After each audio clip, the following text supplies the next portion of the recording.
आप सब भक्तों का स्वागत है।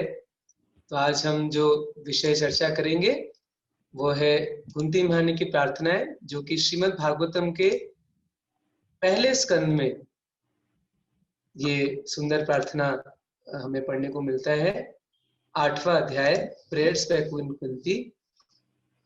और वैसे ये 26 श्लोकों का ये सुंदर प्रार्थना है। तो हम 3 सैटरडे में प्रयास करेंगे इसको पूरा करने का। तो आज हम पहले 5 श्लोक पे चर्चा करेंगे और आपको इंट्रोडक्शन देंगे। ये पहला श्लोक का केवल हम संस्कृत में पढ़ के फिर हम इसका एक्सप्लेनेशन शुरू करेंगे। ओके, सो पहला श्लोक हम लोग चैंट करते हैं। कुंती वाच नमस्ते पुरुषं त्वाद्यं ईश्वरं प्रकृते परम् अलक्ष्यं सर्वभूतानां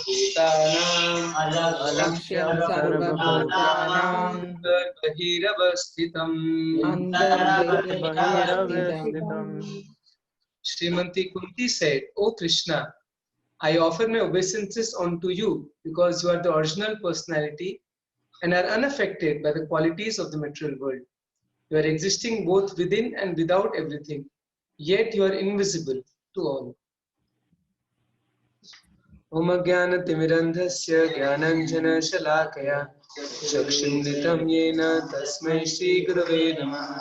Shri Chaitanya Manobhishtam Sthapitam yena bhutale Swayam Rupa Kadamahyam Dadati Swadantikam.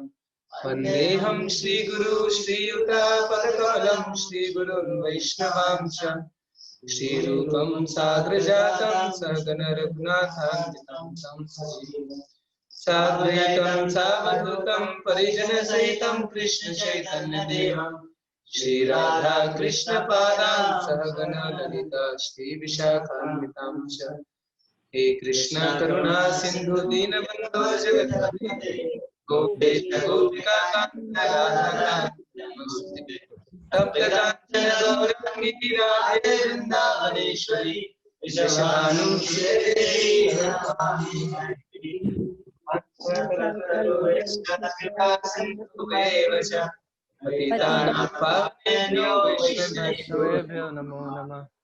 जय श्री कृष्ण चैतन्य प्रभु नित्यानंद श्रीवासदि गौर भक्तवृंद। हरे कृष्ण कृष्ण कृष्ण हरे हरे हरे राम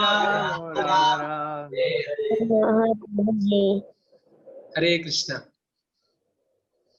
ये बहुत ही सुंदर प्रार्थना है श्रीमद् भागवतम में। श्रीमद् भागवतम में बहुत सारे सुंदर प्रार्थनाएं हैं, स्तुति हैं। जैसे कि हम जानते हैं भक्ति, नवदा भक्ति के 9 अंग हैं। श्रवणम कीर्तनम विष्णु स्मरणम पाद सेवनम अर्चनम वंदनम दास्यम सख्यम आत्म निवेदनम। तो ये 9 विधि है भक्ति का, 9 अंग है। सारे बहुत महत्वपूर्ण है। श्रवण करना, भगवान का कीर्तन करना, वंदनम भगवान को वंदना करना, प्रार्थना करना, और विशेष करके कैसे भगवान को प्रार्थना करें ये हमें पता नहीं होता है। जैसे संसार में लोग प्रार्थना करते हैं, भगवान मुझे सुख संपत्ति दीजिए। कई बार लोग भगवान के पास जाते हैं, मुझे कुछ धन दीजिए, मुझे एग्जाम में पास कराइए। ठीक है, प्रभुपाद जी समझाते हैं कि कम से कम भगवान के पास तो जा रहे हैं तो अच्छा है। लेकिन ये ऐसा है जैसे प्रभुपाद जी उदाहरण देते हैं कि कोई बहुत धनी व्यक्ति हो, जैसे मुकेश अंबानी हो, आप उनके पास जाएंगे और बोलेंगे मुझे 100 रुपया दे दीजिए, तो वो भी सुन के हंसेगा, अरे मेरे पास आया 100 रुपये मांगने। तो वैसे जब हम परम पुरुषोत्तम भगवान के पास जाते हैं और प्रार्थना करते हैं तो वी शुड नो कि what to pray, how to pray, कैसे प्रार्थना करना चाहिए, क्या प्रार्थना करना चाहिए, ये हमें पता होना चाहिए। तो हाँ, क्वेश्चंस बाद में। So many people they pray to Lord, they pray to Krishna, लेकिन उनको पता नहीं कि कैसे प्रे करना, how to pray, what to pray. तो श्रीमद् भागवतम में जो सुंदर सुंदर प्रार्थनाएं हैं, कुंती महारानी के द्वारा और भीष्म देव के द्वारा, ध्रुव महाराज के द्वारा, प्रहलाद महाराज के द्वारा, तो ऐसे महान महान भक्तों की प्रार्थना है श्रीमद् भागवतम में।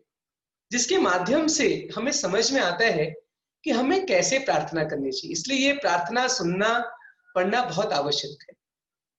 और विशेष करके आज जो हम टॉपिक पढ़ रहे हैं, कुंती महारानी की प्रार्थना, ये भागवतम का पहला प्रार्थना है। भागवतम में बहुत सारी सुंदर प्रार्थना है। The first prayer of Srimad Bhagavatam is prayer by Kunti Maharani. ये फर्स्ट कैंटो के 8 चैप्टर में आता है। तो देखिए, लेडीज फर्स्ट कहते हैं ना हर जगह, तो श्रीमद् भागवतम में भी लेडीज फर्स्ट। तो पहला प्रार्थना लेडी द्वारा है, कुंती महारानी। और प्रभुपाद जी को बहुत प्रिय था ये प्रार्थना। प्रभुपाद जी ऐसे कहते हैं, जब उनका एक बार स्वास्थ्य भी खराब था तो प्रभुपाद जी ने अपने भक्तों को बोला कि हरे कृष्ण महामंत्र सुनाओ और ये प्रेयर्स पे कुंती, जो कुंती महारानी की स्तुति सुनाने के लिए।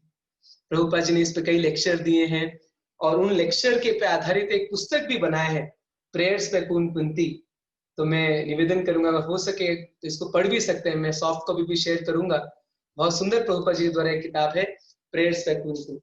तो हम देख सकते हैं कितना महत्वपूर्ण ये प्रार्थना है हम सबके लिए। बहुत ही सुंदर प्रार्थना श्रीमद् भागवतम प्रथम स्कंद से, and one of my favourite topics in Bhagavatam also. तो इसलिए मैंने कहा कि आप सबके साथ थोड़ा चर्चा करेंगे इसके बारे में। तो कुंती महारानी कौन है, थोड़ा सा 2 मिनट इसके बारे में चर्चा करते हैं। कुंती महारानी कोई साधारण स्त्री नहीं, महाराज पांडु की पत्नी थी। और आप सबको पता ही है, उनका जीवन बड़ा ही संघर्षपूर्ण, her life was full of lot of struggle and sacrifice। उनके पति पांडु का जल्दी देहांत हो गया था। छोटे छोटे बच्चे थे 5 पांडव, उनको उन्होंने बड़ा किया, उनका पालन पोषण किया, कैसे उनकी रक्षा की विभिन्न सब समझ, lot of problems they went through. कैसे भगवान कृष्ण की बहुत मान भक्त थी कुंती महारानी। और वैसे संबंध में क्या लगती थी भगवान कृष्ण की, वो क्या लगती थी? बुआ, बुआ, बुआ भतीजा, बुआ जी। तो बड़ा अच्छा संबंध होता है ना, बुआ भतीजा। तो बुआ कैसे हुई? क्योंकि वसुदेव जी कुंती महारानी के भाई और वसुदेव जी के बेटे कृष्ण, तो कुंती इसलिए भगवान कृष्ण की बुआ हुई। तो वैसे ही बुआ के हिसाब से उनका स्वाभाविक प्रेम था, वात्सल्य भाव था। जैसे एक माँ बच्चे को देखती है, ऐसे भक्ति में 5 रस होते हैं, माधुर्य, वात्सल्य, सख्य और शांत। तो कुंती महारानी वात्सल्य भाव से कृष्ण को प्रेम करती थी। और ये प्रार्थना होता कैसे भागवतम में, कि जब हम जानते हैं कि कितने मुश्किल से पांडव लोग गुजरे, भगवान हर समय उनकी रक्षा किए, पूरा महाभारत युद्ध हुआ। अब जानते हैं महाभारत युद्ध में सबकी ऑलमोस्ट हत्या हो गई, करोड़ों करोड़ों योद्धा थे, लेकिन 5 पांडव बच गए, क्योंकि भगवान कृष्ण ने कुंती महारानी को पहले वचन दिया था कि हे कुंती। कुंती महारानी प्रार्थना के भगवान से कि रक्षा कीजिएगा आप मेरे पुत्रों की। तो भगवान ने कहा मैं वचन देता हूं कि तुम्हारे 5 पुत्र जीवित लौटेंगे। तो 5 पुत्र, उनका बाल भी बांका नहीं हुआ, सब जीवित थे। और तो महाभारत का युद्ध हो गया। उसके बाद लेकिन एक बहुत दुख का घटना हुआ कि अश्वत्थामा जो बच गया था, द्रोणाचार्य का पुत्र था, उसने पांडवों के 5 पुत्रों की हत्या कर दी। तो बहुत ही दुख भरा ये घटना था। लेकिन द्रौपदी इतनी महान थी कि उन्होंने उनको क्षमा कर दिया। लेकिन उतने में भी अश्वत्थामा शांत नहीं हुआ। बाद में जो अभिमन्यु के जो पुत्र थे, अभिमन्यु को तो हत्या हो गई थी, आप सब जानते हैं कितने महान योद्धा थे अभिमन्यु, अर्जुन के पुत्र। अभिमन्यु के जो पुत्र थे उनका नाम था परीक्षित। वो उत्तरा, माँ उत्तरा के गर्भ में थे। तो उनको भी हत्या करने के लिए अश्वत्थामा ने एक ब्रह्मास्त्र छोड़ा और तुरंत भगवान रक्षा करने के लिए, जब उत्तरा भगवान के पास भागी, पाही पाही हे कृष्ण रक्षा करो, कृष्ण कृष्ण महाभाव, तो भगवान ने रक्षा की। कैसे रक्षा की? भगवान ने गर्भ के अंदर ही भगवान अपने सुदर्शन लेके और उस ब्रह्मास्त्र से उस छोटे से जो परीक्षित बालक थे उनकी रक्षा करी। इसलिए तो उनका नाम परीक्षित पड़ा, क्योंकि वो परीक्षा करते थे, जिसको भी देखते थे, अरे वही व्यक्ति तो नहीं है जिनको मैंने अपने घर में देखा था। इसलिए उनका दूसरा नाम भी विष्णु रात, उनकी रक्षा भगवान विष्णु ने की थी। तो ये बैकग्राउंड है। तो ये सब कुछ हो गया, उत्तरा आई भगवान के पास, भगवान ने रक्षा कर दिए। अब भगवान रथ पे बैठ के हस्तिनापुर से द्वारका जाने के लिए तैयार हो गए। उस समय कुंती महारानी भगवान की सुंदर प्रार्थना बोलती है, तो ये बैकग्राउंड है। अब हम प्रार्थना शुरू करते हैं। जैसा कि हमने पहला श्लोक पढ़ा, नमस्ते पुरुषम त्वाद्यम ईश्वर प्रकृते परम अलक्ष्यम सर्वभूतानां अंतर्बहि। हमने ये श्लोक पढ़ा तो बहुत ही सुंदर श्लोक है। कुंती मानी शुरुआत कैसे करती हैं? कहती, हे कृष्ण, आप मेरे भतीजे नहीं हो, आप कोई साधारण मनुष्य नहीं हो, आप कौन हो? नमस्ते पुरुषम त्वाद्यम। तो पहला शब्द उनके प्रार्थना क्या है? नमस्ते, नमस्कार करना, प्रणाम करना। कि प्रार्थना का अर्थ ही है हम भगवान के सामने अपना सर झुका के प्रणाम करते हैं, यही अर्थ है प्रार्थना का। इसलिए पहला शब्द आता है नमस्ते, मैं आपको प्रणाम करती हूँ। किसको प्रणाम करती हूँ? पुरुषम त्वाद्यम, जो परम पुरुष है उनको मैं प्रणाम करती हूँ। त्वाम आद्यम, त्वा आद्यम, आप आदि पुरुष हैं। आप ईश्वरम है, you are the supreme controller. किसके कंट्रोलर है? प्रकृति के कंट्रोलर है। जो भौतिक दुनिया है उसका आप कंट्रोलर है। अलक्ष्यम, आप सबको दिखाई नहीं देते, इनविजिबल है, लेकिन अंतर बहिरवस्थितम है, आप अंदर बाहर दोनों हैं। ये कुंती मानी ऐसा क्यों कि आप अंदर, अंतर और बहिर दोनों हैं? क्योंकि कुंती मानी देख पा रही है कि भगवान उनके सामने खड़े हैं, लेकिन वही भगवान कृष्ण गर्भ के अंदर किसकी रक्षा कर रहे हैं? परीक्षित महाराज की। तो कुंती महारानी शुरुआत करती है अपने प्रार्थना का, भगवान का जो ऑन्टोलॉजिकल पोजीशन, जिसको इंग्लिश में कहते हैं, भगवान कौन है, उनका वास्तविक स्थिति, अस्तित्व, उससे शुरू करती है प्रार्थना। तो कुंती महारानी कोई साधारण स्त्री नहीं थी, आचार्य है। देखिए कैसे शब्दों का प्रयोग कर रही है कुंती महारानी। उनको पूर्ण वेदांत सूत्र, उपनिषद सबका ज्ञान था, क्योंकि जिस तरह से वो श्लोक कह रही है भगवान के लिए, हे कृष्ण आप कौन है? नमस्ते, मैं आपको प्रणाम करती हूँ। पुरुषम त्वाद्यम, आप ओरिजिनल पुरुष हैं और आप सबके ईश्वर है, सबके कंट्रोलर है। जैसे ब्रह्मा जी कहते ईश्वर परम कृष्ण सच्चिदानंद विग्रह अनादिर आदिर गोविंद सर्व कारण कारण। या जैसे अर्जुन भगवान से प्रार्थना करते हैं भगवत गीता में, परम ब्रह्म परम धाम पवित्रम परमम भवाम पुरुषम शाश्वतम दिव्यम आदि देवम भजम। तो वहां भी अर्जुन कहते हैं आप परम पुरुष हैं, आप परम धाम है, आप परम ब्रह्म है। यही कुंती मानी यहाँ पे कह रही है, हे कृष्ण आप परम पुरुष हैं, परम ईश्वर हैं, और साथ ही साथ क्या है? आप अंतर बहिर अवस्थितम, आप अंदर भी हैं और बाहर भी हैं। क्योंकि कुंती मां ने देखा कैसे भगवान उनकी रक्षा करे गर्भ में भी। तो कुंती महारानी को पता था कि ये मेरे भतीजे हैं, लेकिन वास्तव में भतीजे नहीं है, ये तो परम पुरुषोत्तम भगवान है। और ये भी कहते अलक्ष्यम सर्वभूतानाम, सब लोग उनको देख नहीं पाते, सब दर्शन नहीं कर पाते। आम लोगों के लिए भगवान एक रहस्य है। क्यों है? दूसरे श्लोक में कहती है कुंती मानी, बड़ा सुंदर श्लोक कहते हैं। दूसरा श्लोक कहती है, माया जवनिकाच्छानम अज्ञाधोक्षजम अव्ययम न लक्ष्य से मूढ़ दृशा नटो नाट्यो धरो यथा। बहुत ही सुंदर श्लोक कहते हैं, being beyond the range of limited sense perception, you are the eternally irreproachable factor covered by the curtain of deluding energy. You are invisible to the foolish observer, exactly as an actor dressed as a player is not recognized. तो इस श्लोक में कुंती महारानी कहती हैं कि कौन ऐसे लोग हैं जो भगवान को समझ नहीं पाते। वो ऐसे लोग हैं जो कि माया उनके सामने पर्दा डाल दी है, कर्टन। तो वो मूढ़ लोग हैं जो भगवान को कभी समझ नहीं पाते। क्यों? क्योंकि भगवान अधोक्षज है। अधोक्षज यानी इंद्रियों के परे, इज बियॉन्ड आवर सेंसेस। जो मूढ़ लोग होते हैं, जैसे प्रभुपाद जी उदाहरण देते हैं, साइंटिस्ट है, वो हर समय अपने इंद्रियों पर निर्भर करते हैं। मैं क्या देख पा रहा हूं, मैं क्या नहीं देख पा रहा। अगर मैं नहीं देख पाता तो विश्वास नहीं करता। जैसे बहुत लोग कहते हैं कि can you show me God, तो वो अपनी इंद्रियों को सब कुछ मानते हैं। वो ये नहीं जानते कि जो आध्यात्मिक वस्तु है उसको अपने जड़ इंद्रियों से नहीं देख सकते।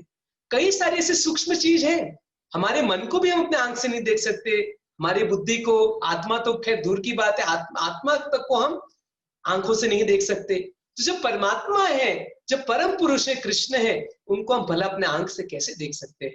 असंभव है। We can never see Krishna with a material eyes, material senses. जो मूढ़ लोग हैं वो कभी भगवान को समझ नहीं पाते।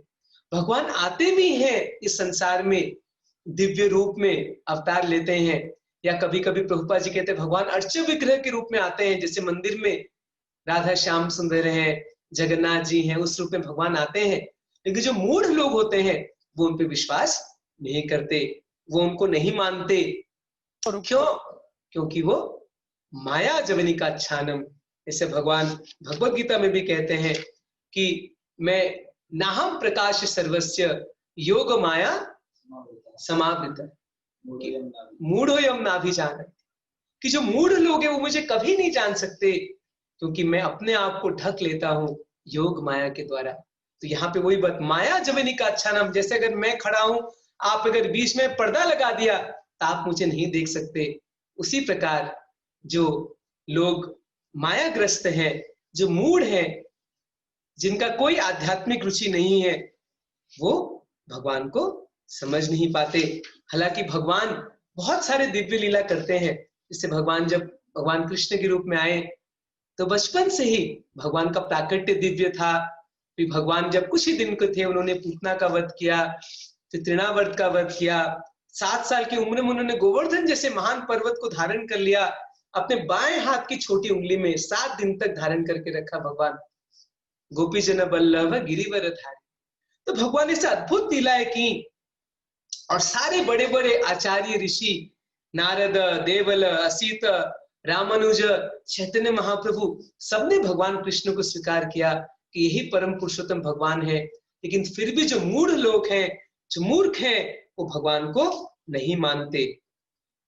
तो यह उनका दुर्भाग्य है, क्योंकि भगवान ऐसे लोगों को अपने आप को प्रकाश नहीं करते। तो कुंती महारानी पहले श्लोक में क्या कह रही है? भगवान कौन है, उनका क्या अस्तित्व है, नमस्ये पुरुषम ताद्यम, कैसे परम पुरुष है, कैसे प्रकृति के ईश्वर है, अलक्षम, सबको दिखाई नहीं देते, लेकिन अंतर बहिरवस्थितम, अंदर भी है, सबके हृदय के अंदर है। जैसे भगवान गीता में कहते हैं, सर्वस्य चाहम हृदि सन्निविष्टो मत स्मृति ज्ञानम अपोहनम च वेदेश दुर्लभ मधुर वेदेश सर्वेद अहमेव वेद्य वेदांत कृत। तो भगवान सबके हृदय में विराजमान है, अंदर, यहां तक हृदय में नहीं, हर एक अणु में विराजमान है। अंडांतरस्थ परमाणु चयांतरस्थम, ब्रह्मा जी प्रार्थना करते हैं आप हर एक अणु में विराजमान है। और बाहर भी भगवान साक्षात जैसे कृष्ण के रूप में आते हैं या विग्रह के रूप में उपस्थित है। तो अंदर भी है और बाहर भी है, लेकिन फिर भी जो मूढ़ लोग समझ नहीं पाते। क्यों नहीं समझ पाते? दूसरे श्लोक में समझाया कुंती महारानी ने, क्योंकि वो माया जवनिका छानम, माया उनके आंख के सामने पर्दा डाल देती है। नटो नाट्यो धरा यथा, इसे कई बार जैसे ड्रामा होता है तो कई बार हम पहचान नहीं पाते। जैसे हमारे मित्र मान लो कि एक्टिंग करते हैं, हम पहचान कौन है जितना सुंदर एक्टिंग कर रहे हैं, हम समझ नहीं पाते, अरे मेरा ही मित्र है जो एक्टिंग कर रहा है। तो वैसे भगवान कभी कभी इस पृथ्वी में आते हैं, वो तो एक्टिंग करते हैं एक मनुष्य का, लेकिन मूढ़ लोग क्या सोचते हैं, ये तो मनुष्य है। अवजानन्ति माम मूढ़ मानुष्यम देहम आश्रित, वो सोचते हैं अरे कृष्ण भी जब आते हैं मनुष्य रूप में आते हैं, वो भी हमारी तरह जन्म लेते हैं, मरते हैं, उनको भी अपने कर्म की सजा भोगनी पड़ती है। कई लोगों के अंदर ये अवधारणा है। सो many people have this misconceptions. इसको हमें हटाना है, क्योंकि भक्ति का ये फाउंडेशन है कि हमें समझना पड़ेगा कृष्ण कौन है। जब तक हम कृष्ण को ठीक तरह से, कृष्ण तत्व के बारे में नहीं समझेंगे, हम उनके लीला को we can not appreciate his pastimes, या उनके हम लीलाओं को ठीक से समझ नहीं पाएंगे। जब तक हम पहले भगवान के तत्व को नहीं जान लेंगे कि कृष्ण कौन है। कृष्ण परम सत्य है, स्वयं भगवान है, कृष्णस्तु भगवान स्वयं। जब हम इसको समझ लेंगे, फिर भगवान की जो लीलाएं हैं उसको हम उसका आस्वादन कर पाएंगे। जैसे भगवान गीता में कहते हैं, जन्म कर्म चमे दिव्यम एवं यो वेति तत्वतः, तो तत्व के तात्विक रूप से हमें भगवान कृष्ण को समझना पड़ेगा और फिर उनके लीलाओं का हम आस्वादन कर सकते हैं। तो इससे देखिए भगवान कुंती महारानी अभी भगवान की लीलाओं के बारे में चर्चा नहीं करी। पहले श्लोक में भगवान कौन है, दूसरे श्लोक में भी कि कैसे जो मूढ़ लोग हैं भगवान को समझ नहीं पाते क्योंकि माया के द्वारा उनके आंख के सामने पर्दा लग जाता है। अब तीसरे श्लोक में कहती हैं तो भगवान को कौन समझ पाएंगे, तो बड़ा सुंदर श्लोक कहती हैं कुंती महारानी कि हु कैन अंडरस्टैंड कृष्णा, कहती हैं तथा परमहंसानाम, कहती है कौन, जो परमहंस लोग हैं, जो महान महान मुनि हैं, वो समझ पाते हैं भगवान को। तथा परमहंसानाम मुनि नाम अमलात्मनाम भक्ति योग विधानार्थम कथम पश्येमहि स्त्री। कितना सुंदर श्लोक है। तथा परमहंसानाम मुनि नाम अमलात्मनाम भक्ति योग विधानार्थम कथम पश्येमहि स्त्रिय। तो कितना दैन्य भाव से कुंती मानी कहते हे कृष्ण, हे प्रभु, आपको तो बड़े बड़े परमहंस जो है वो आपको समझ पाएंगे। मुनि नाम अमल आत्मा नाम, जो सारे मल से, मल यानी गंदगी, अमल आत्मा यानी वो महान पुरुष जिनके अंदर कोई गंदगी ना हो, जो महामुनि है, जो परमहंस है, वैसे लोग आपको समझ पाएंगे। उनको ही तो सिखाने के लिए आप भक्ति योग विधानार्थम, भक्ति योग को सिखाने के लिए आप यहाँ पे प्रकट हुए हैं। कथम पश्येमहि स्त्रिय, मैं तो एक स्त्री हूं, मैं भला आपको कैसे समझ सकती हूँ। तो प्रार्थना का एक बहुत मुख्य अंग होता है दैन्य भाव, humility. Humility is the common factor in all prayers by Acharya. अगर हमारे प्रार्थना में अगर दैन्य भाव ना हो तो प्रार्थना नहीं है। Humility must be there. जब तक हम ये नहीं समझेंगे, प्रभुपाद जी एक बड़ा सुंदर तात्पर्य में कहते हैं, God is great, I am small, I am meant to serve him. जब तक हम ये नहीं समझेंगे कृष्ण महान है, जैसे कुंती महारानी पहले दूसरे श्लोक में कहती हैं कैसे कृष्ण परम पुरुष है, आदि पुरुष है, सबके ईश्वर है, और फिर समझना अरे मैं कितना गिरा हुआ हूं। कुंती महारानी जिसकी मैं तो एक साधारण स्त्री हूं, मैं भला कैसे भगवान को समझ पाऊंगा। तो ये प्रार्थना के is a very important aspect that we feel ourselves unqualified. तभी तो हम भगवान को प्रार्थना करेंगे, तभी तो हम पुकारेंगे। अगर हम अपने आप को क्वालिफाइड समझ लिए तो हम कैसे फिर हृदय से भगवान को पुकारेंगे। तो हम तभी भगवान को हृदय से पुकार सकते हैं जब हमारे अंदर दैन्य भाव हो।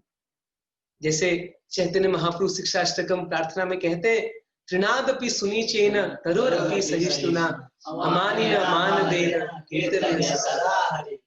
तो वहां भी ऐसे ही करते हैं। पहले श्लोक में हरिनाम का गुणगान करते हैं कि कैसे चेतो दर्पण मार्जनम भव महादावाग्नि निवापनम, कैसे भगवान के नाम के कितने महान अद्भुत है भगवान के दिव्य नाम, हमारे सारे हृदय की गंदगी को दूर कर देते हैं। नाम नामकारी बहुधा, भगवान ने नामों में सारी शक्ति दिए हैं। लेकिन फिर कहते हैं दुर्दैव मीदृशम इहा जनि नानुराग, अरे मैं इतना भागा हूं कि मुझे हरि नाम में कोई रुचि नहीं। I have no taste for chanting. तो दिस इज कॉल्ड ह्यूमिलिटी। हालांकि कुंती महारानी इतनी महान भक्त है, भगवान की भुआ है, भगवान को इतने प्रिय है, तभी कुंती महारानी कहती हैं कथम पश्चिम ही स्त्रिय, अरे मेरे जैसे एक तुच्छ स्त्री कैसे भला भगवान को समझ सकती है। जब बड़े बड़े परमहंस भी भगवान को समझ नहीं पाते तो मैं भला कौन। तो this is extreme humility of Kunti Maharani. That is the door to which will enter the palace of prayer. तो कोई भी प्रार्थना अगर हमें करनी हो भगवान का, उसका दरवाजा क्या है? ह्यूमिलिटी। उसके बिना हम कभी भी अच्छे से अपना भाव भगवान को व्यक्त कर ही नहीं सकते अगर हमारे अंदर दैन्य भाव ना हो। हम देख सकते कुंती महारानी का कितना दैन्य भाव था। वो कहती हैं हे कृष्ण, मैं आपको कैसा समझ पाऊंगी when great advanced transcendentalists परमहंसस even they can't understand you। इसलिए आप प्रकट होते हैं और भक्ति योग खुद सिखाते हैं। तो यहाँ कुंती महारानी ये भी कहते हैं भगवान के प्राकट्य होने का एक कारण क्या है? भगवान भक्ति योग की विधि को सिखाते हैं। भगवान खुद आते हैं और सिखाते भक्ति योग क्या है। कृष्ण आए, बाद में चैतन्य महाप्रभु आए हमें सिखाने के लिए।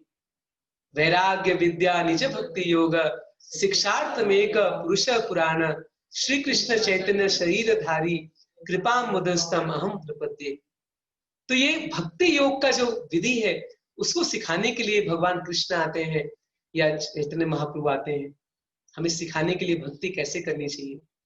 तो कुंती महारानी इस श्लोक में बड़े दैन्य भाव से कहती है, हे कृष्ण, आपको तो बड़े बड़े परमहंस मुनि अमल आत्मा वो आपको समझने का प्रयास करते हैं, तो मैं तो एक स्त्री हूं, मैं आपको कैसे जान पाऊंगा। तो ये this is the humility of Kunti महारानी। और अब बहुत सुंदर श्लोक आने वाला है, is one of the most beautiful versus of Bhagavatam. तो अब ये भूमिका हो गई। अब पहले कुंती महारानी ने बता दिया कृष्ण कौन है, फिर बता दें कि कृष्ण को कौन समझ, फिर कहते हैं भगवान को कौन समझ सकते हैं, और फिर अब सुंदर भगवान के नामों के साथ भगवान का गुणगान करेंगे। क्या कहती हैं आप? कृपया ये श्लोक को मेरे पीछे दोहराइए। कृष्णाय वासुदेवाय देवकीनंदनाय च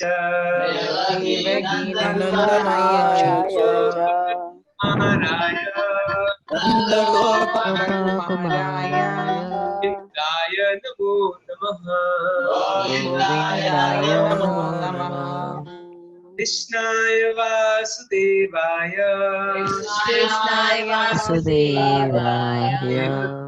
देवकीनंदनाय च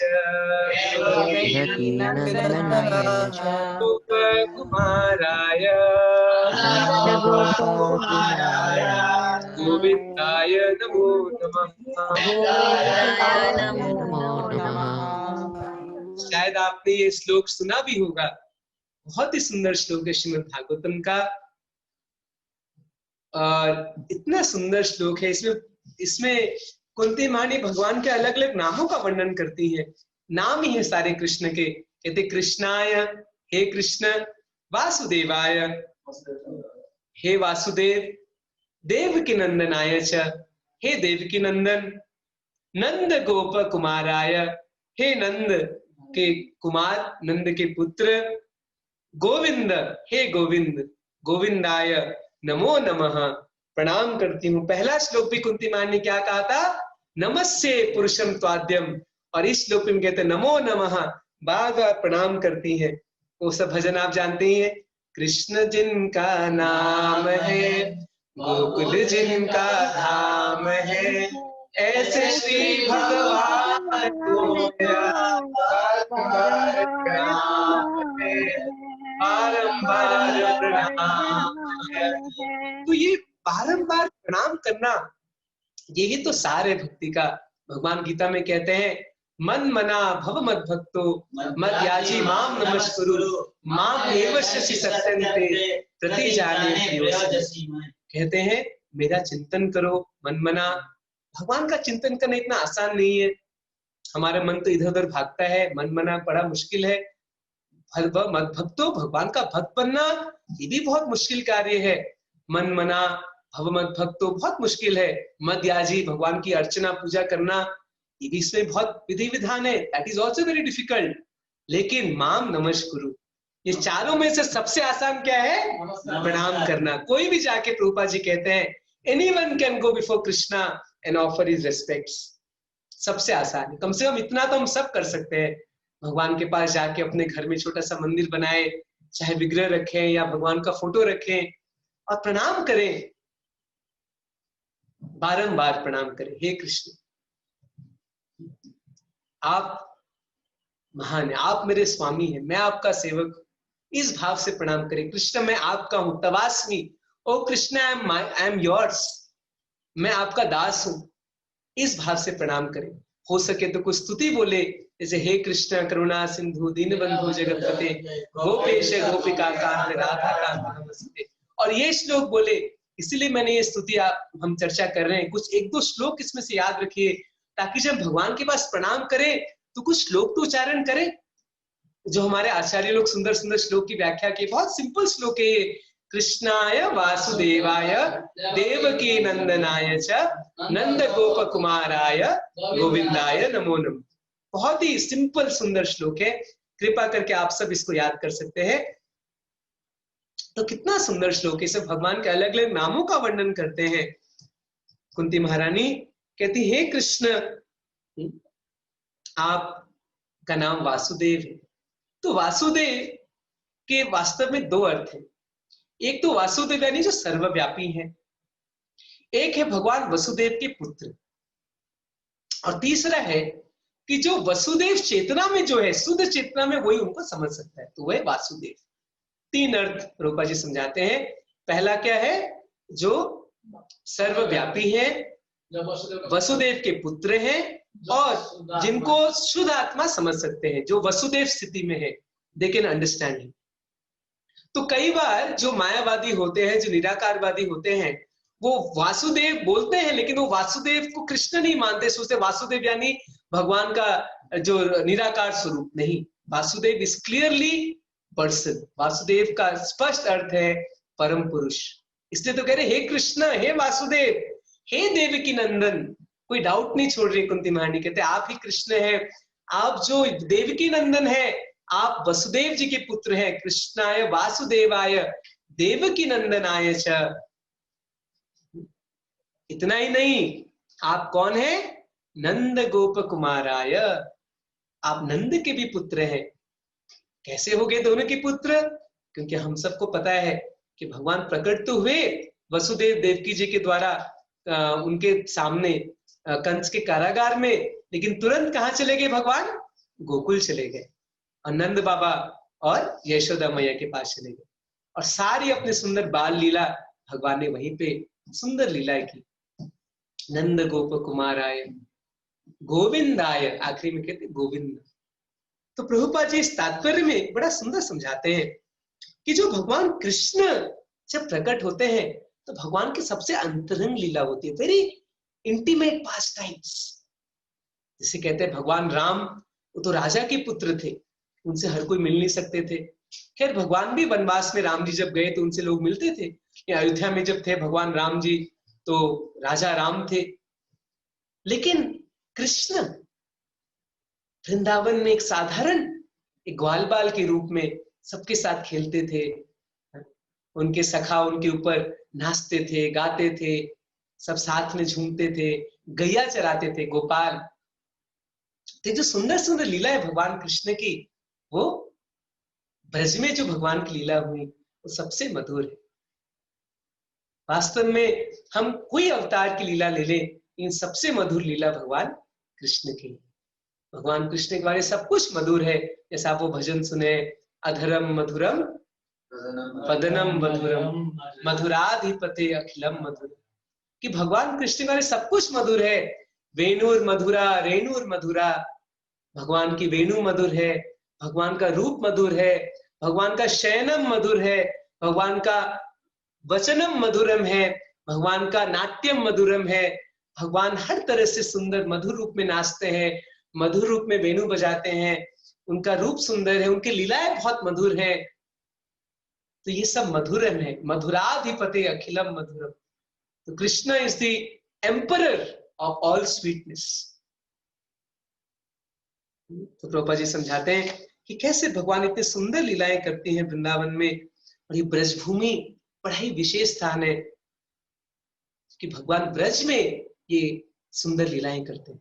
इसलिए कहा गया है आराध्य भगवान ब्रजेश तनया तद्धाम वृंदावनम रम्याकाशित उपासना ब्रजवधु वर्गे नया कल्पिता श्रीमद् भागवतम प्रमाणममलम प्रेम पुमार्थो महान श्री चैतन्य महाप्रभुर्मतमिदं तत्रादर नापर। आराध्य भगवान ब्रजेश तनया तद्धाम वृंदावनम, कि हमारे आराध्य देव कौन है?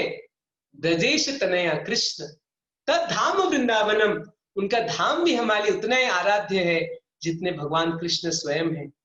और भगवान के सारे भक्तों में से सर्वश्रेष्ठ कौन है? गोपियां। इसलिए कहते नंद, भगवान की जो गोपियां हैं वो सर्वश्रेष्ठ है। बाद में हम सुनेंगे कि कुंती महारानी बाद में एक उदाहरण देंगे वो लीला का, जब यशोदा मैया ने भगवान कृष्ण को बांध दिया, दामोदर लीला जो कि कार्तिक महीने में होता है।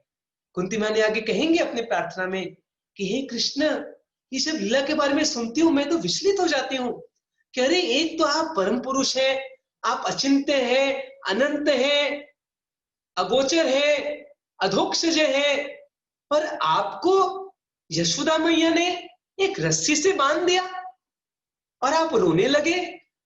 तो ये जब मैं सोचती हूँ तो मेरा मन तो बड़ा भ्रमित हो जाता है, ये आपकी कैसे अद्भुत लीलाएं। तो वृंदावन की जो मधुर लीला है, साधारण लोग कई बार इससे भ्रमित हो जाते हैं, अरे कैसा कृष्ण है, माखन चोरी करता था, रास लीला करता था। तो मूढ़ है, जैसे हमने दूसरे श्लोक में सुना था ना, अज्ञा अधोक्षज, कि वो ना दृश्यते मूढ़ दृशा, जो मूढ़ मति के लोग हैं वो समझ नहीं पाएंगे। लेकिन जो आप जैसे भक्त हैं, क्योंकि हम बड़े भाग्यशाली हैं कि हम प्रभुपाद जी के संपर्क में आए हैं, भक्तों के संग में आए हैं, इसलिए हमें ज्ञान मिल पाया कि कैसे कृष्ण परम पुरुषोत्तम भगवान है और कृष्ण की सारी लीला दिव्य है और बहुत आनंद देने वाली है, बहुत ही अद्भुत है। भगवान की हर एक लीला ब्रज में, चाहे वो गोवर्धन धारण की लीला हो, चाहे माखन चोरी की लीला हो, चाहे रास लीला हो, हर एक लीला भगवान कृष्ण की बहुत ही अद्भुत और मधुर है। चाहे महाभारत की युद्ध लीला हो, कई बार लोग पूछते रहे भगवान ने इतने लोगों को क्यों मार दिया महाभारत युद्ध में, कई मन में प्रश्न आता है आपके, मेरे मन में भी आया था, लेकिन भागवत में इसका उत्तर है। भीष्मदेव कहते हैं कि करोड़ों लोग जिनकी हत्या हुई महाभारत युद्ध में, सबने क्या किया, मरने के समय किसका सुंदर चेहरा देखा, भगवान कृष्ण का। और क्योंकि वो मृत्यु के समय भगवान कृष्ण का दर्शन किए, इसलिए सबको मुक्ति प्राप्त हुई, सबको ही भगवान के धाम चले गए। देखिए भगवान की कितनी बड़ी कृपा है कि सारे पापी लोग जो युद्ध मैदान में आए थे, सबको भगवान अपने धाम भेज दिया। Wholesale preaching, wholesale deliverance, wholesale मुक्ति, एक साथ करोड़ों लोगों को भगवान अपने धाम ले गए। देखिए कितने दयालु हैं कृष्ण। जो पूतना कृष्ण को मारने आई, अहो बकीयम सनकाल कूटम जिघाम शयाया अपिय साध्वी लेभे गतिम धात्री मुचितम ततोन्यम कम वा दयालुम शरणम ब्रजेम। जो पूतना भगवान को मारने के लिए आई, अपने स्तन में कालकूट विष लगा के आई कि मैं विष पिला के इसको मार दूंगी, उस पूतना को भगवान ने क्या किया, अपने मां का स्थान दिया। तो भला उनसे दयालु कौन हो सकता है? भगवान कृष्ण से दयालु कोई नहीं है। कुब्जा को उन्होंने उद्धार किया, पूतना का उद्धार किया, महाभारत में जितने योद्धा मरे थे सब उनके धाम गए। तो भगवान की दिव्य लीला है। भगवान बहुत दयालु है, बहुत सुंदर है, बहुत मधुर लीला करते हैं। भगवान किस लिए लीला करते हैं? हम सबको आकर्षित करने के लिए, ताकि उनके सुंदर लीलाओं के द्वारा हम आकर्षित हो और हम उनकी भक्ति में लगे और हम भी भगवान के धाम जाएं। जैसा कि पिछले श्लोक में कुंती महारानी कहते, भक्ति योग विधानार्थम। भगवान आते हैं हमें सिखाने में, एक ट्रेलर देते हैं। जैसे कोई बड़ा मूवी रिलीज होता है तो एक छोटा सा ट्रेलर पहले रिलीज होता है 5 मिनट का, है कि नहीं? तो ट्रेलर देखने का क्या पर्पस है कि हम रियल मूवी देखना चाहें। तो वैसे भगवान इस धाम में आके छोटे सा ट्रेलर दिखाते हैं ताकि उससे हमारे अंदर इच्छा उत्पन्न हो कि हम भी भगवान के धाम जाएं, where we can eternally be with Krishna and take part in his wonderful pastimes.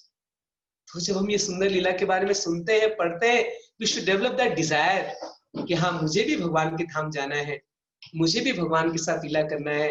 हम सब कर सकते हैं, हम भी भगवान के साथ खेल सकते हैं। प्रभुपाद जी कहते हैं, you can all dance with Krishna।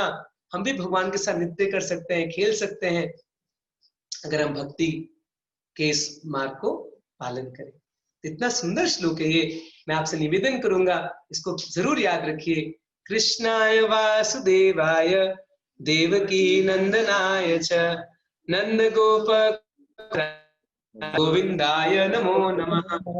Govind यानी जो गौओं को आनंद देने वाले हैं। जैसे हम सब जानते हैं भगवान गायों को बड़ा प्रेम करते हैं। गोविंद यानी जो गाय को आनंद देते हैं और जो हमारे इंद्रियों को आनंद देते हैं। गो का दूसरा अर्थ है इंद्रियां।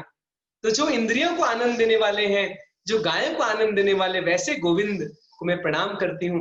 हम सब सुख के तलाश में, everyone of us we want happiness, लेकिन हम नहीं जानते सुख कहाँ से मिलेगा। सुख तो केवल गोविंद की सेवा करने से मिलेगा। इसलिए गोविंदाय नमो नमः। और आज का आखिरी श्लोक जो हम पढ़ेंगे, ये भी बड़ा सुंदर श्लोक है, मेरे पीछे दोहराइए। नमो पंकज नाभाय, नमो पंकज नाभाय, नमो पंकज मालिने, पंकज मालिने, नेत्राय, पंकज नेत्राय, नमस्ते पंकजांघ्रये, नमस्ते पंकजांघ्रये, नाभाय, नमो पंकज नाभाय, नमो पंकज मालिने, पंकज मालिने, पंकज नेत्राय, नमो Pankaj नेत्राय, पंकजांघ्रये। My respectful obeisances are unto you, O Lord, whose abdomen is marked with a depression like a lotus flower, who are always decorated with garlands of lotus flowers, whose glance is as cool as a lotus, and whose feet are engraved with lotuses. तो ये श्लोक में कुंती महारानी क्या करती हैं? भगवान के सौंदर्य का वर्णन करती हैं। जैसे हमने पिछले श्लोक में देखा, भगवान के नामों का वर्णन करी, नाम नामकारी बहुधा निज सर्वशक्ति, कि भगवान के इतने सारे सुंदर नाम हैं जिसमें भगवान अपने सारे दिव्य शक्ति प्रदान की हैं। हमें उन नामों का उच्चारण करना चाहिए। हरे कृष्णा कृष्णा कृष्णा हरे हरे, हरे राम राम राम हरे। कृष्ण तो है ही भगवान का मुख्य नाम, महामंत्र का तो हमें हर समय जाप करना चाहिए। इन और भी भगवान के सुंदर नाम है, गोविंद, गोपाल, नंद नंदन, देवकी नंदन, यशोदा नंदन। ये नाम कृष्ण को बड़े प्रिय हैं। जब उनके नाम उनके भक्तों के साथ जुड़ जाते हैं, सो कृष्णा लाइक्स दोस नेम्स वेरी मच। अगर हम कृष्ण को बोलते हैं हे परमात्मा, हे परमेश्वर, हे जगदीश, तो कृष्ण को इतना आनंद नहीं आता। लेकिन जब कृष्ण को बोलते हैं हे नंदन नंदन, हे यशोदा नंदन, हे श्याम सुंदर, हे गोपीनाथ, हे राधा रमन, तो ये सब नाम भगवान को बड़े प्रिय है। क्योंकि भक्तों के साथ जब कृष्ण को हम पुकारते हैं, ऐसे यशोदा नंदन यानी यशोदा के पुत्र, राधा रमन यानी राधा जी को आनंद देने वाले, नंद नंदन नंद महाराज के पुत्र, देवकी नंदन देवकी के पुत्र, वासुदेव यानी वसुदेव के पुत्र, इससे कृष्ण को बड़ा आनंद आता है। Krishna likes this names. तो बड़ा सुंदर श्लोक हमने पढ़ा था, चौथा श्लोक। और इस श्लोक में कृष्ण के सौंदर्य का वर्णन करते हैं। हे कृष्ण, आपका रूप कैसा है? नमो पंकज नाभाय, आपका नाभि कैसा है? पंकज के समान। नमो पंकज मालिने, आपने कैसे माला धारण किए हैं? पंकज, पंकज यानी कमल, पंक यानी कीचड़, जा यानी जन्म होता है। तो कमल का जन्म कीचड़ से होता है, गंदे स्थान से होता है, लेकिन बड़ा सुंदर रहता है। इसलिए भगवान गीता में कहते हैं पद्म पत्रम इमं भषा, हमें संसार में कैसे रहना है? एक कमल के समान। हालांकि कमल का जन्म बहुत कीचड़ गंदे स्थान में होता है, लेकिन कमल बड़ा स्वच्छ रहता है। तो वैसे संसार गंदा स्थान है, लेकिन हमें संसार में रहना है जैसे कमल रहता है। तो पंकज, नमः पंकज नाभाय, भगवान का नाभि पंकज के समान है, उनके नेत्र भी कमल के समान है। कमल नयन भगवान को कहते हैं, पंकज नेत्र। नमस्ते पंकजांग्रे, आपके चरण कमल भी पंकज के समान है। तो यहाँ पर एक सुंदर पॉइंट प्रभुपाद जी समझाते हैं। जब हम प्रार्थना करते हैं भगवान कृष्ण का, तो हमें उनके चरणों से प्रार्थना शुरू करना चाहिए। लेकिन यहाँ कुंती देवी किससे प्रार्थना शुरू करती है? नमो पंकज नाभाय से, नाभि से। ऐसा क्यों करती हैं? प्रभुपाद जी समझाते हैं क्योंकि वो कृष्ण की बुआ है ना, तो उनको लगा कि कृष्ण को शर्म नहीं आ जाए कहीं, अरे बुआ जी मेरे चरणों से प्रार्थना शुरू कर रहे हैं, इसलिए नमो पंकज नाभाय, तो नाभि से शुरू करते हैं कि आपके नाभि कमल पंकज के समान है। क्यों? क्योंकि इसी नाभि कमल से तो वो कमल का जन्म हुआ जिससे ब्रह्मा जी का जन्म होता है, जिससे पूरी ब्रह्मांड इस पर टिका है। भगवान का नाभि से वो कमल निकला है, जिससे पूरा ब्रह्मांड टिका हुआ है।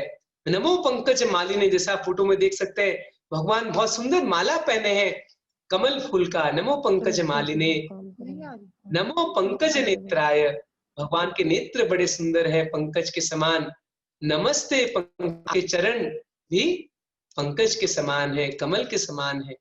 तो जब हम दर्शन करते हैं भगवान का, वैसे तो हमें दर्शन करना चाहिए कहां से शुरू करके, उनके चरण कमल से। लेकिन यहाँ पे क्योंकि कुंती मालिनी भगवान की बुआ है, इसलिए वो शुरू करती है प्रार्थना भगवान के नाभि से। जैसा कि हम देख सकते हैं, आपने शायद वैसे तो सब देखे ही होंगे चित्र को। आइए एक चित्र हम देख लेते हैं कि कैसे जो भगवान के नाभि कमल से कैसे पूरे ब्रह्मांड की उत्पत्ति होती है। देखिए, आपको दिख रहा है फोटो? यस प्रभु। कि भगवान के नाभि से ये कमल का डंठा निकला है, ये कमल का फूल है जहां ब्रह्मा जी बैठे हैं, और पूरा ब्रह्मांड इसी जो स्टेम ऑफ लोटस है, इसी पूरे ब्रह्मांड टिका हुआ है। पंकज नाभि, नमो पंकज नाभाय, नमः पंकज मालिने, नमः पंकज नेत्राय, नमस्ते पंकजांग्रे। ये भी बड़ा सुंदर, ये 2 श्लोक बहुत सुंदर श्लोक है भागवतम के, कृष्णाय वासुदेवाय और नमः पंकज नाभाय। 2 श्लोक आप याद कर लीजिए, बहुत सुंदर श्लोक है। एक में भगवान के सुंदर नामों का वर्णन है और दूसरे भगवान के दिव्य रूप का वर्णन है। कृष्ण इतने सुंदर है, क्योंकि कमल, प्रभुपाद जी कहते हैं is very beautiful, very soft, तो इसलिए एक तुलना किया गया। वैसे तो भगवान के दिव्य रूप को हम किसी के साथ तुलना नहीं कर सकते, भगवान का तो दिव्य रूप है, but an example is given because lotus is the most beautiful thing in this world. इतना सुंदर होता है और इतना मुलायम होता है, तो भगवान के वैसे ही जो चरण कमल है इतने सुंदर है, उनमें लालिमा रेडिश है, बड़े कोमल है, कमल के फूल के समान चरण कमल भगवान के। इसलिए कहते हैं भगवान के चरण कमल। पंकज नेत्रा, पंकज आंग्रे, पंकज आंग्री, पंकज आंग्रे, पंकज नेत्र है। भगवान के जो नेत्र हैं वो कैसे हैं? कमल के पंखुड़ियों के समान भगवान के नेत्र। भगवान पंकज की माला धारण करते हैं और भगवान के नाभि भी कमल के समान है, और उससे दिव्य कमल की उत्पत्ति होती है, इससे ब्रह्मा जी का जन्म होता है। तो every part of Krishna's body is compared to lotus. Prabhupada ji और एक सुंदर एग्जाम्पल कहते हैं कि दैट इज वाई जब भी हम कमल को देखते हैं तो हमें किसका स्मरण होना चाहिए? कृष्ण का। आजकल तो खैर बीजेपी का ये अच्छा है कि उनका सिंबल क्या है? कमल, तो हर जगह कमल हमें दिखता है, लेकिन कमल देखने से हमें क्या स्मरण करना चाहिए? कृष्ण। नमो पंकज नाभाय, नमो पंकज मालिने, नमो पंकज नेत्राय, नमस्ते पंकजांग्रे।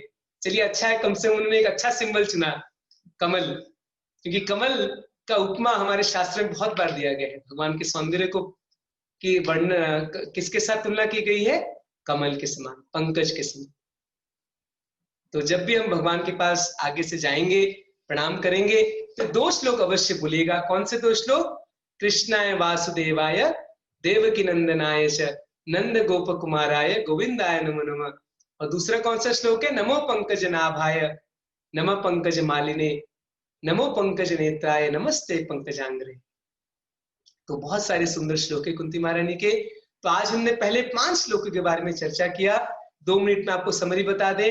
पहले श्लोक में कुंती महारानी कहती हैं, नमस्ते पुरुषम ताद्वम, हे कृष्ण आप मेरे भतीजे नहीं हैं, आप तो साक्षात परमेश्वर हैं, आदि पुरुष है, आप अंतर भी है, अंदर सबके अंदर परमात्मा के रूप में स्थित है और बाहर भी स्थित है, अंतर बहिरवस्थितम। फिर कहते हैं कि लेकिन जो मूढ़ लोग हैं वो आपको दर्शन नहीं कर सकते, आप तो परमहंस के द्वारा जाने जा सकते हैं 3 श्लोक में, इसलिए तो आप यहाँ पे आते हैं भक्ति योग की स्थापना करने। और 4 श्लोक में भगवान के सुंदर नामों का वर्णन करती हैं, कृष्णाय वासुदेवाय, और 5वें श्लोक में भगवान के सौंदर्य का वर्णन करती हैं। आगे बहुत सुंदर सुंदर श्लोक आएंगे। अगले शनिवार को हम 6ठे श्लोक से पढ़ेंगे। उसमें कुंती महारानी कहते हैं, हे कृष्ण आप कैसे रक्षा करते हैं हमारी, आप कितने दयालु हैं, how you always protect us. तो कुंती महारानी एक लंबा लिस्ट बताएंगी, भगवान आपने हमें इससे रक्षा की, उससे रक्षा की, इससे रक्षा की। तो देखिए भगवान के दिव्य गुण, पहले भगवान के सौंदर्य का वर्णन किया और अब आगे भगवान के कृपा का वर्णन करेंगे कि भगवान कितने दयालु हैं, कैसे भक्तों की रक्षा करते हैं, कैसे भक्तों की कृपा करते हैं। तो अगले शनिवार को इसको हम चर्चा करेंगे। आज का समय हो गया है, 5 मिनट। आपका कोई प्रश्न है, कौन कौन क्लास में आए हैं, जरा उनसे इंटरेक्शन कर लें। तो आज का सार यही है। और ह्यूमिलिटी, कैसे कुंती महारानी बहुत विनम्र भाव से कहती है, कथम पश्चिम में स्त्रिय, मैं तो एक स्त्री हूं, मैं भला आपको कैसे समझ सकती हूँ। तो आज हम यही सीखना चाहिए, कैसे हम भगवान को पहले उनके तत्व के बारे में समझे, फिर उनका हमें गुणगान करना चाहिए, उनके नाम पुकारना चाहिए, उनके सौंदर्य के बारे में वर्णन करना चाहिए। और वास्तव में भगवान का नाम जप करना, नाम पुकारना, ये सबसे बड़ी विधि है। हरे कृष्णा कृष्णा कृष्णा हरे हरे राम इतना जोर दिया भगवान के नाम जप में, नाम उच्चारण करने में। कुंती महारानी भी तो नाम भगवान का कहती है, कृष्णाय वासुदेवाय देवकी नंदनाय च। तो भगवान के दिव्य नाम है, जिसे भगवान ने अपनी सारी शक्ति दे दी है। तो हमें भगवान का दिव्य नाम अच्छे से उच्चारण करना चाहिए, जप करना चाहिए, कीर्तन करना चाहिए। तो ये आज का सार है। अगले शनिवार को फिर आगे बढ़ाएंगे। और बहुत धन्यवाद, आप लोग आज बहुत लोग आए क्लास सुनने आज। तो 5 मिनट कुछ समय है, आपका अगर कोई प्रश्न है, कोई कमेंट्स है, I'll be happy to note some of them. प्रभु जी, मैं ask a question? Yes. Yeah. प्रभु जी, कृष्ण ने किस मूड से कुंती महारानी की इस प्रेयर्स को एक्सेप्ट किया था? Because कुंती महारानी कृष्ण ना। कुंती महारानी प्रभु जी, मेरा प्रश्न ये है कि कुंती महारानी ने किस मूड पे भगवान श्री कृष्ण की भगवान श्री कृष्ण ने किस मूड से कुंती महारानी की प्रेयर्स को एक्सेप्ट किया था? क्योंकि वो तो उनके एल्डरली है ना, वो तो उनके बुआ है। हाँ, लेकिन तभी तो कुंती महारानी कह रही हैं कि आप मेरे भतीजे नहीं, आप तो परम ईश्वर हैं। भगवान बाद में कहा गया, भगवान मुस्कुराते हैं, भगवान स्वीकार करते हैं, क्योंकि हालांकि जानते हैं, सब कोई जानते हैं, जितने भक्त हैं उनसे भगवान छिपे हुए नहीं है। सारे भक्त जानते हैं कि ये तो साक्षात परमेश्वर है। ये कृष्ण कोई साधारण, अर्जुन भी जानते थे, तभी तो अर्जुन ने लास्ट में भगवत गीता में प्रार्थना करते हैं कि नहीं कृष्ण को, परम ब्रह्म परम धाम। तो हालांकि ये भगवान की महानता है कि भगवान अपने भक्तों के साथ ऐसे मिलजुल जाते हैं कि वो भगवान को ऐसा लगने नहीं देखते भक्तों को कि मैं तुमसे बड़ा हूं, लेकिन फिर भी भक्त को हमेशा पता होता है कि ये स्वामी है, मैं उनका दास हूं। भक्त कभी ये नहीं भूलता कि Krishna is a master, I am his servant. तो चाहे वो कुंती महारानी हो, चाहे देवकी हो, चाहे वसुदेव हो, वो हर समय ये जानते हैं कि यही कृष्ण है, इसलिए उनको प्रार्थना जरूर करते हैं और कृष्ण स्वीकार करते हैं। ऐसे भगवान, ये पूरी प्रार्थना से भगवान मुस्कुराए और बड़े प्रसन्न हुए। मुझे फिर हम यहाँ थोड़ा सा इन्फर कर सकते हैं कि कुछ part of at some point of corner Yoga Maya का भी इन पे प्रभाव था।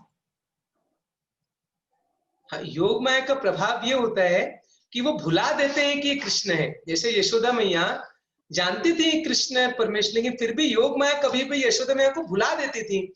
तभी तो यशोदा उनको बांध सकती थी, तभी तो उनको डांटती थी, मारती थी। तो उस समय कभी कभी, जैसे हमने यहाँ सुना कि मूढ़ लोगों के सामने महामाया का पर्दा आ जाता है, वैसे शुद्ध भक्तों को कभी कभी योग माया द्वारा वो भूल जाते हैं ये कृष्ण है, ताकि उनका जो भगवान के साथ संबंध है और ज्यादा मधुर हो जाता है, जैसे यशोदा मैया के साथ।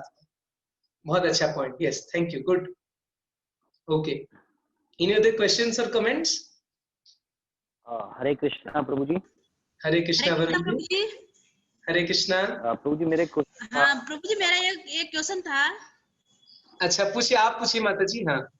हाँ जी प्रभु जी, जैसे अब अपने ये पितृपक्ष श्राद्ध पक्ष चल रहे हैं, हाँ, जैसे कि अब 11 को दिन किसी का श्राद्ध है, तो अपन उस दिन एकादशी अपन करते हैं, अपन कोई अन्न ग्रहण नहीं करना चाहते, तो फिर दूसरों को कैसे करवा सकते हैं? हाँ, ये आपका एक अच्छा प्रश्न है कि हमें तो एकादशी का पालन करना ही चाहिए, और कोशिश जी, ये भी कीजिए कि जो आप ब्राह्मण को भोज कराए उस दिन एकादशी का ही प्रसाद कराए, यानी ऐसे कोई ब्राह्मण को ढूंढ के लाए जो एकादशी करता हो, जो वैष्णव हो, क्योंकि एकादशी के दिन कहा गया है कि अन्न खिलाना भी दोष है। जी जी प्रभु। तो इसलिए हमें ऐसे ब्राह्मण को बुलाना चाहिए जो भक्त हो। आप कौन बोल रहे हैं माता जी? आपका परिचय जी देंगे? माता जी, जब मदुरई से। अच्छा, मधुर से जो हमारे स्टूडेंट उनकी मदर, ठीक है। जी माता जी। जी ठीक, प्रभु। हरे कृष्णा, थैंक यू। तो प्रभु जी अगर नहीं हो कि हम एकादशी का पालन नहीं करते, क्योंकि यहाँ पर ब्राह्मण भी बहुत कम मिलते हैं, तो फिर क्या उसका कोई सॉल्यूशन? कम से कम आपको तो एकादशी करना चाहिए, क्योंकि एकादशी में अन्न खाना ठीक नहीं है, बहुत पाप होता है उससे। नहीं, हम आप तो रखेंगे, हम तो रखते ही हैं, लेकिन फिर भी किसी को करवाना है तो फिर द्वादशी के दिन हो सकता है उसका? हाँ, ये भी अच्छा है। तो द्वादशी के दिन करा दीजिए। द्वादशी के दिन तो बड़ा महत्व है, अगर किसको अन्न खिलाते हैं तो द्वादशी के दिन तो और ज्यादा इसका महत्व। द्वादशी कर सकते हैं, ये भी अच्छा सोल्यूशन। तो एकादशी का जो उसका उनका गए हुए हैं पितृ को, तो द्वादशी वो मिल जाएगा उनको ऐसा करके? हाँ। जी। एकादशी में भी उनके नाम से आप गीता का पाठ कीजिए, गीता अध्याय पाठ कीजिए, हरिनाम कीजिए, और ठीक है। बहुत और जी कोई? प्रभु। हाँ जी, वरुण जी, हरे कृष्णा। हरे कृष्णा प्रभु जी। मैं प्रभु जी ये पूछना चाह रहा था, जैसे आपने भी बताया क्या कि हम कृष्ण को पहले जानने के लिए तत्व से जानना जरूरी है, तो तत्व से जानने के लिए क्या ज्ञान की आवश्यकता है या भक्ति से जाना जा सकता है तत्व से? देखिए, भक्ति में भी थोड़ा ज्ञान की आवश्यकता। जो भक्ति का ज्ञान होता है आवश्यक, हम श्रवण करते हैं, तो हम श्रवण करते हैं तो उसमें क्या सुनते हैं? भगवान के, जैसे भगवत गीता में क्या है? भगवान का दिव्य ज्ञान है, तो भक्ति से अलग थोड़ी है। तो ज्ञान, और जो हम अलग से ज्ञान जो हो, जैसे जो मायावादी लोग का ज्ञान है, जो मेंटल स्पेकुलेशन, वो ज्ञान नहीं चाहिए। लेकिन भक्ति के साथ जो जुड़ा हुआ ज्ञान है वो तो होना आवश्यक है। भगवान के बारे में अगर हम जैसे कुंती मानी की प्रार्थना नहीं पढ़ेंगे, भागवतम गीता नहीं पढ़ेंगे, तुम्हारा भक्ति सेंटिमेंटल प्लेटफॉर्म में रहेगा, हम असली भक्ति शुरू नहीं कर सकते। इसलिए भगवान का ज्ञान, दिव्य ज्ञान होना बहुत आवश्यक है, तभी हम अच्छे से भक्ति कर पाएंगे। ठीक है, तभी तो मन में कन्विक्शन आएगा कि हाँ, भगवान का नाम जप करना चाहिए, संसार से वैराग्य आएगा, ये समझ में आएगा what is the goal of our life. मेरा एक प्रश्न था। हाँ, पूछिए, कौन पूछ रहे हैं? हरे कृष्णा। हाँ, प्लीज अपने आप को अनम्यूट करके प्रश्न पूछिए। सॉरी। हाँ प्रभु जी, मैं ये पूछना चाह रही थी कि भगवान बुद्ध को भी अवतार माना जाता है, भगवान विष्णु का। हाँ। तो मेरा एक सवाल था कि जैसे भगवान शिव को भगवान नहीं माना गया क्योंकि वो ध्यान में थे, तो ये कहा गया कि वो ध्यान में है तो भगवान विष्णु के ध्यान में है, क्योंकि वो भगवान डेमीगॉड्स में आते हैं। तो भगवान बुद्धा फिर किसके ध्यान में होते हैं? वो मुझे समझ नहीं आता। फिर वो कैसे विष्णु के अवतार हैं? अच्छा प्रश्न है आपका। देखिए, भगवान बुद्ध एक विशेष अवतार है, जिनके आने का एक विशेष उद्देश्य था। उनका उद्देश्य ये था कि उस समय जो भारत में लोग थे वो वेदों के नाम पे पशु हत्या कर रहे थे, बड़े बड़े यज्ञ कर रहे थे, पशु हत्या कर रहे थे। तो इसलिए भगवान को बुद्ध के रूप में आना पड़ा। भगवान बुद्ध अवतार भी अलग अलग तरह के होते हैं। तो बुद्ध एक जीव है जिनको भगवान ने विशेष शक्ति प्रदान की, और उन्होंने सबको अहिंसा का मार्ग दिखाया। उन्होंने सबको कहा कि नहीं, वेद सब बेकार है, पशु हत्या नहीं करनी चाहिए, और सब कुछ शून्य है। इस संसार से वैराग्य का ज्ञान दिया और शून्यवाद का दर्शन दिया कि सब कुछ शून्य है। और ध्यान में तो वो वास्तव में वो तो अपने आप पे, जैसे जब कृष्ण भी जब इस धाम में आए थे और जब द्वारका में लीला करते थे तो भगवान भी ध्यान में बैठते थे, वो अपने आप पे ध्यान करते थे सबको दिखाने के लिए। वैसे बुद्ध जो थे उन्होंने ध्यान का जो विधि स्थापन किया सबके सामने, अहिंसा का मार्ग, तो वो अपने आप पे एक तरह से ध्यान कर रहे थे, या फिर हम कह सकते हैं कृष्ण पे ध्यान कर रहे थे। प्रभु जी, इसकी एक और एग्जांपल है ना, जैसे चैतन्य महाप्रभु वो अपने नाम का खुद ही कीर्तन कर रहे थे, because he is Radha Krishna तत्व हिमसेल्फ। राइट। हाँ, तो जैसे कृष्ण हो कभी कृष्ण नाम कीर्तन। चलिए ठीक है, फिर आप सबका फिर से बहुत बहुत धन्यवाद, आपने मुझे सेवा का मौका दिया, आपको हम कुछ भगवान के बारे में सुना पाया, और भगवान आप सबकी रक्षा करे, आपको भक्ति में आगे बढ़े। कल एकादशी का व्रत का सबकी पालन कीजिए। Hare Krishna. Thank you all very much. Hare Krishna Krishna Krishna Krishna Hare Hare Hare Hare Hare Ram Ram Ram Ram Hare Srila Prabhupada की जय। जय हरे